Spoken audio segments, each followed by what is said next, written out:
ఐశ్వర్య రాయ్ బచ్చన్ గారికి, సోదరులు నారా లోకేష్ గారికి, వేదికపైన ఆసీనులైన ప్రతి ఒక్కరికి, మంత్రివర్గానికి, బాబా గారు మహాసమాధి అయిన తర్వాత దాన్ని సమర్థవంతంగా నడిపిస్తున్న శ్రీ రత్నాకర్ గారికి, ప్రతి ఒక్కరికి పేరు పేరున నా హృదయపూర్వక నమస్కారం. ప్రత్యేకించి ఇక్కడికి వచ్చేసిన సజ్జయంతి సందర్భంగా ఇక్కడికి వచ్చిన భక్తులందరికీ, సాయిబాబా భక్తులందరికీ మనస్ఫూర్తిగా మీ అందరికీ నా నమస్కారాలు తెలియజేస్తున్నాను. సత్యసాయిబాబా గారి గురించి, గొప్పతనాన్ని గురించి మన దేశస్తుల కంటే విదేశీయులు ఎక్కువ చెప్తారు ఆయన గురించి. కొన్ని సందర్భాలు ఇప్పుడు సింగపూర్ వెళ్ళినప్పుడు ఒక 30 సంవత్సరాల క్రితం చైనీస్ ఇళ్లలో చూశాను సత్యసాయిబాబా గారి ఫోటోగ్రాఫ్.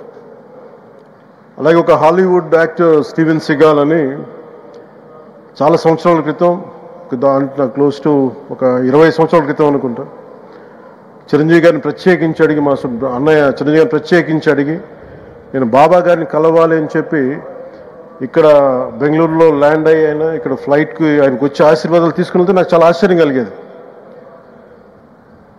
ఒకరి గొప్పతనం, ఒకరి తేజస్సు ఎలా తెలుస్తుందంటే ఎలా వెళ్ళి దీని గురించి నేను అనుకుంటా ఉండేవాడిని. బాబా గారిది వెలిసింది భారతదేశంలో అత్యంత వెనుకబడ్డ జిల్లా అనంతపురం, రాయలసీమలోని అనంతపురం జిల్లా. ఆయన పుట్టుక కూడా అత్యంత వెనుకబడ్డ జిల్లా, నీటికి కూడా కొరత ఉండే జిల్లా, వలసలు వెళ్ళిపోయే జిల్లా. అలాంటి జిల్లాని ఎంచుకున్నారు ఆయన జన్మకు కూడా.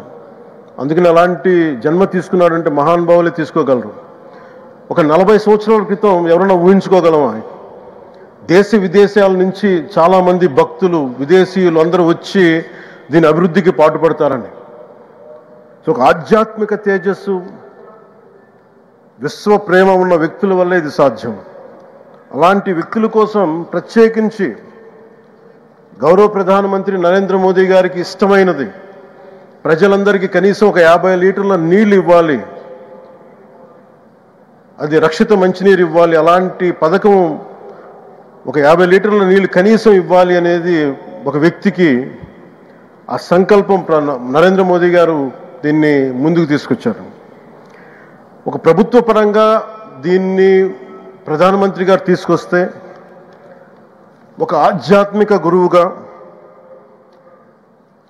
ఏ ప్రభుత్వం ఆలోచించినప్పుడు, ప్రభుత్వాలే దీని గురించి సగటు వ్యక్తికి నీరు ఎలా అందించాలనుకున్నప్పుడు దాన్ని ఆలోచించింది సత్యసాయిబాబా గారు ఆలోచించారు. అప్పుడు ముఖ్యమంత్రిగా చంద్రబాబు గారు ఉన్నప్పుడు వారికి ఒకటే చెప్పారండి, నేను ప్రజలకి దాహం తీర్చాలనుకుంటున్నాను. నాకు తెలిసిన భక్తులు, ఒక భక్తులు, ఒక ఆయన సింగిల్ హ్యాండెడ్గా 400 crores 400 కోట్ల రూపాయలు ఈ పథకానికి, సత్యసాయి ఈ పథకానికి ఇస్తాను, దాహం తీర్చే పథకానికి ఇస్తాను అంటే, దానికి ఆ రోజున ప్రత్యేకించి అలాంటి పర్మిషన్స్కి వీటికి కొంచెం కష్టాలు ఉన్నప్పుడు గౌరవ ముఖ్యమంత్రి నారా చంద్రబాబు నాయుడు గారు వీటికి అండగా ఉండి ఈ సత్యసాయి ఈ దాహం తీర్చే ఈ పథకానికి, అంటే మనం చెప్పాలంటే జల్ జీవన్ మిషన్ అంకురం సాయిబాబా గారు చేశారు ఇక్కడ. ఇది తమిళనాడులో కానీ, తెలంగాణలో కానీ, మిగతా అన్ని రాష్ట్రాల్లో కూడా ఈరోజు చేయగలుగుతున్నామంటే దానికి అంకురం సాయిబాబా గారు అందించారు. ఆయన సేవ తత్పరత ఆయనది. ఎవరెవరో ఎంతమంది ప్రభావితం చెందారో లెక్కలేదు.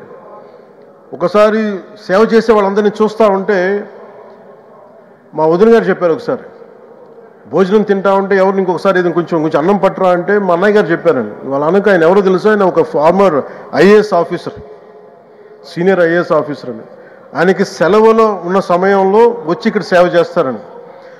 ప్రత్యేకించి ఒక వ్యక్తి, ఒక మహానుభావుడు ఎంతమందిని ప్రభావితం చేయగలిగారంటే, ఐఏఎస్లు కావచ్చు, మన ఈ రోజున సచిన్ టెండూల్కర్ గారు కావచ్చు, వేదిక పైన మహానుభావులు ఎందరో కావచ్చు, వీళ్ళందరినీ ప్రభావితం చేసే ఒక అరుదైన ఆధ్యాత్మిక శక్తి మన భారతదేశంలో, మన అనంతపురంలో, మన ఆంధ్ర రాష్ట్రంలో ప్రపంచానికి వెలుగులిచ్చే ఒక మహా వ్యక్తి పుట్టడం, ఆయన శత జయంతి సందర్భంగా ఇక్కడ మనందరం ఏకం కావడం చాలా